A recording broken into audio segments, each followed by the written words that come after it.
أعوذ بالله من الشيطان الرجيم بسم الله الرحمن الرحيم والصلاة والسلام على أشرف الأنبياء والمرسلين نبينا محمد وعلى آله وأصحابه أجمعين وأشهد أن لا إله إلا الله وحده لا شريك له وأشهد أن محمدا عبده ورسوله صلى الله عليه وسلم ثم أما بعد. Aujourd'hui, nous allons traiter d'un sujet qui est magnifique, Inch'Allah ta'ala. Un sujet qui est magnifique parce qu'il parle d'une chose qui est magnifique. La femme musulmane. La femme musulmane qui craint son Seigneur. La femme musulmane qui respecte le droit d'Allah Azza wa Jal sur elle, qui respecte le droit de son mari, et dont les droits à elle sont respectés, Inch'Allah ta'ala. Aujourd'hui, nous allons parler de nos femmes, de nos mères, de nos sœurs, de nos filles. Aujourd'hui, nous allons parler de celles qui partagent nos vies, qui partagent nos existences. Nous allons parler de celles qui sont toujours derrière chaque homme. Comme dit le proverbe, derrière chaque grand homme, il y a une grande femme, subhanallah. On va parler de celles qui prennent soin de nous, qui sans elles, nos maisons ressembleraient à des champs de bataille, qui sans elles, les épreuves seraient des choses que nous n'arriverions pas à surmonter réellement, qui sans elles, nos enfants n'auraient rien d'enfants éduqués, subhanallah, qui sans elles, mes frères, je ne sais pas où nous serions, tout simplement. Le prophète sallallahu alayhi wa sallam nous dit dans un hadith authentique Ad-dunya mata'a wa khayru mata'i ad-dunya al-mar'atu salihatu. Sadaqa Rasulullah sallallahu alayhi wa sallam. Cette vie d'ici-bas n'est que délices éphémères. Mais le meilleur des délices, c'est la femme pieuse. Allah Azza wa Jal dit dans le Coran Ma 'indakum yanfad wa ma 'inda Allahi baq.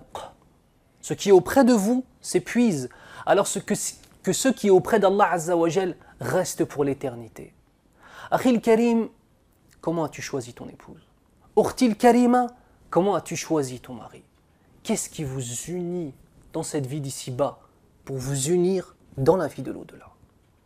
Bien évidemment, la bonne réponse, c'est votre foi musulmane.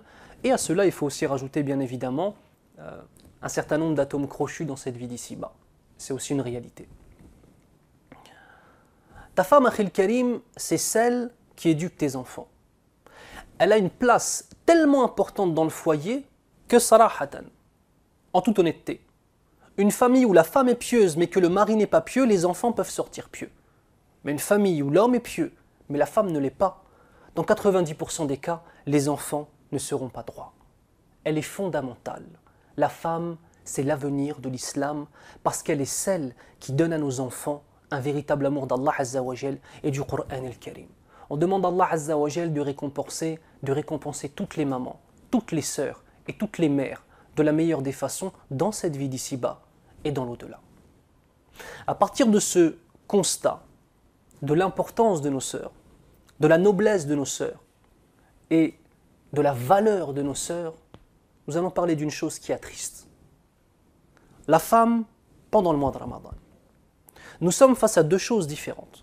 La première des choses, c'est une nécessité de pouvoir rompre le jeûne avec des plats qui nous plaisent. C'est une chose qui fait partie des droits du mari et des droits de la famille, des droits des enfants et même des droits de la femme elle-même qui aime à faire des bons petits plats pour son mari et pour elle-même et pour ses enfants. Donc ça, c'est une réalité. Donc forcément, qui dit bon petit plat dit du temps passé à la cuisine. Mais l'autre réalité, c'est que le mois de Ramadan, ce n'est pas le mois de la cuisine. Le mois de Ramadan, c'est le mois de la lecture du Coran al-Karim. C'est le mois de la prière du Tarawih. C'est le mois de Sadaqa. C'est le mois de l'apprentissage. C'est le mois du don de soi. Alors comment faire pour trouver un juste milieu entre ces deux choses-là? La réponse est très simple. Le modèle du prophète sallallahu alayhi wa sallam. Et c'est toujours la même réponse. Chaque fois, Akhi, que tu as un problème, que tu ne sais pas comment gérer les choses, que tu ne sais pas comment faire pour t'en sortir, sache que la réponse, c'est le prophète sallallahu alayhi wa sallam, subhanallah. Quelle était sa relation avec ses épouses? Il avait une relation où il les aidait dans ce qu'il pouvait aider. Il avait une relation où la foi de ses femmes était plus importante que l'état de son estomac. Et qu'est-ce que tu fais toi avec ta femme, Akhil Karim? Une femme maintenant qui passerait des 5 heures, des 6 heures dans la cuisine, alors que tout le reste de la journée, elle s'occupe des enfants, à quel moment va-t-elle se purifier? Et ya akhil karim, que ta femme se purifie, c'est encore plus important que toi. Parce qu'elle est celle qui élève les enfants. Elle est celle qui éduque les générations de demain. La femme dans un foyer est plus importante que le père, subhanallah. Subhanallah. Comment est-ce que toi maintenant tu peux profiter de salat al-tarawih?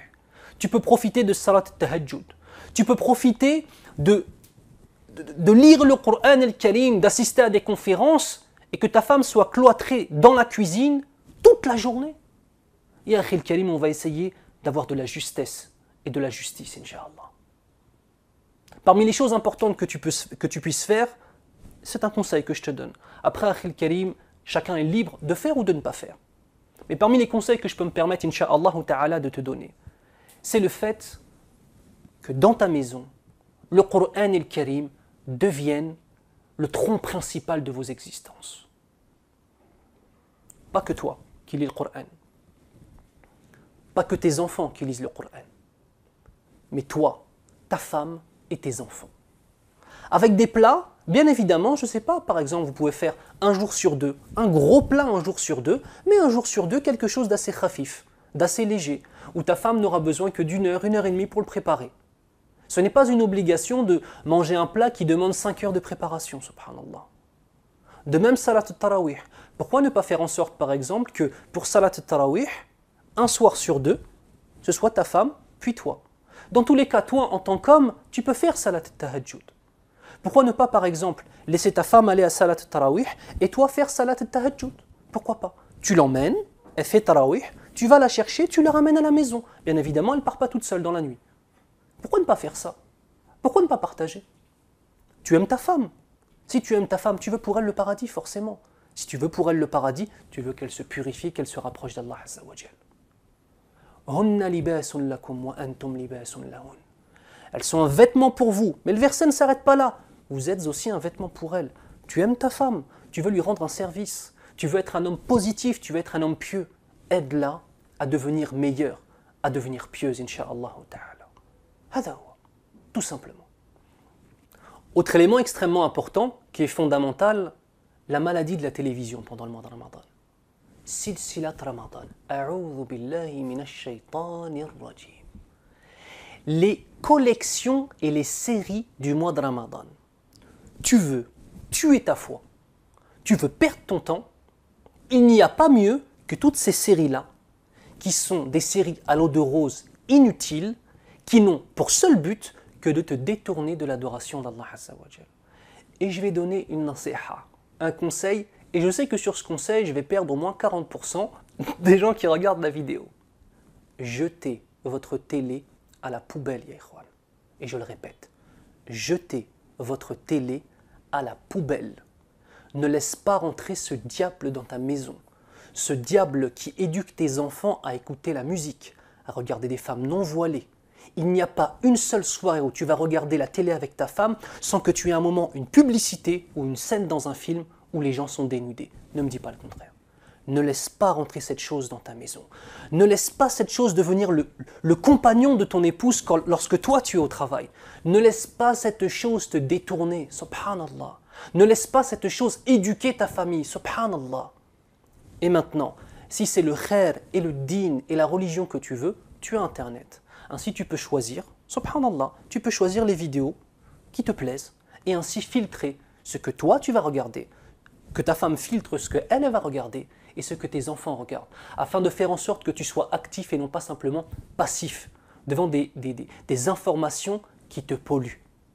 Donc ma sœur, à la place de toutes ces séries complètement inutiles, belles, qui sont des séries qui sont mauvaises pour ta foi, prends du temps pour le Coran. Prends du temps, même s'il le faut, si tu es fatigué. Certaines personnes, et j'en fais partie personnellement, je suis très faible lorsque je fais siyam de Ramadan. Subhanallah, Allah m'a créé comme ça. Et bien alors, à ce moment-là, j'écoute du Coran, ou j'écoute des conférences, ou j'écoute des durus, des choses dans le ilm. Et à ce moment-là, je profite dans tous les cas. Très important, tu te dois de gérer ton temps en fonction du Ramadan, et ne pas de gérer Ramadan en fonction du temps que tu donnes aux activités à côté. Ramadan devient ta priorité absolue le Coran al-Karim devient ta priorité absolue. Sache-le, comprends-le, intériorise-le et agis en tant que tel. Sur ce, mes frères et sœurs, après ces quelques conseils que je vous ai donnés, liwajhillahi subhanahu wa ta'ala, pour Allah subhanahu wa ta'ala, je demande à Allah azza wa jal de faire en sorte que le Coran al-Karim devienne la chose la plus importante dans nos vies, pendant le mois de Ramadan et en dehors du mois de Ramadan.